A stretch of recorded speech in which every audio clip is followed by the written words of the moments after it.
अस्सलाम वालेकुम मेरे प्यारे भैन भरा। हाँ जी सुनाओ जी की हाल चाल सुनाओ, सब ठीक ठाक करने अबू भैन भरा सारे राजी वाजी। हाँ जी अल्हम्दुलिल्लाह शुक्र अल्लाह का असीं भी ठीक ठाक है। हाँ जी अज 10 मुहर्रम है वा ते मैं अपने बेटे का बाग भरती पई हां। एदा ममता मंग के लिया हुआ वा मैं अपने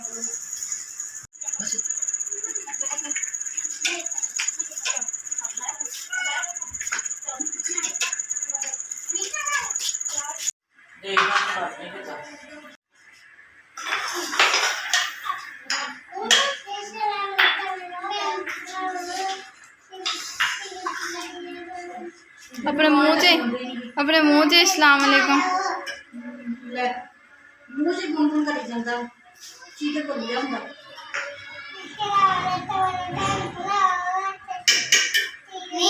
अस्सलाम वालेकुम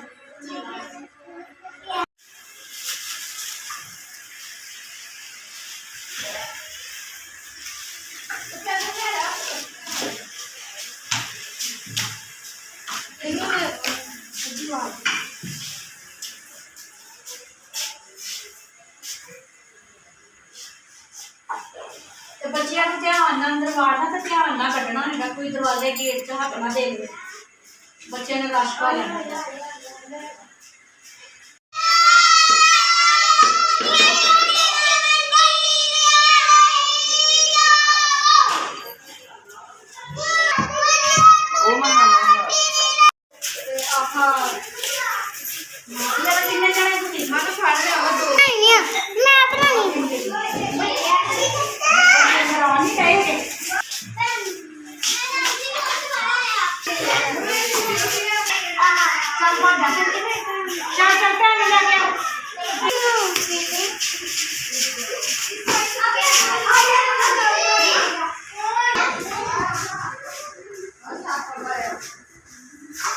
भैन भरा कुजियां फुटियां सी दित्तियां वंड ठीक है जी माशाल्लाह वाहवा रौनक लग गई कि बच्चे बड़े खुश हो के कुजियां छुट्टियां लैके गए है ठीक है जी।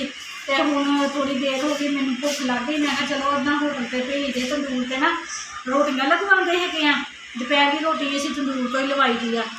खैर मैं तंदूर से भेजा तो मेरा राफा देख के आया तंदूर सीगा बंद। हाँ मैं कहा हुण की करिए असीं, मैं कहा भी दोपहर मैनूं भुख लग गई है मैनूं तो हम रोटी किदा पकावांगे उत्ते गर्मी दे विच ठीक है जी।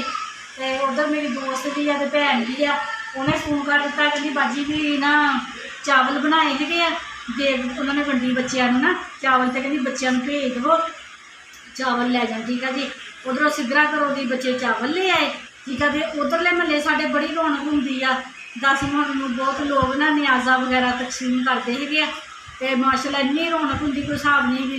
10 मुहर्रम ना काफ़ी लोग चीज़ा चूज़ा वंडते है तो बच्चे जूस वगैरह चॉकलेट टाफियाँ वगैरह लैके आते है। तो फिर बच्चे उधरों की नान वंडी में थे, नान हलीम भी लैके आए तो असी फिर वही खा लिया लंगर लोगों ने तकसीम जोड़ा किया ना चावल भी खा ले तो अपना ना रोटी रोटी खा के बह गए। मानो लैके आई टाफियाँ कहनी मैं टाफियाँ वंडियाँ है, मैं चलो टाफियाँ भी बंड दो।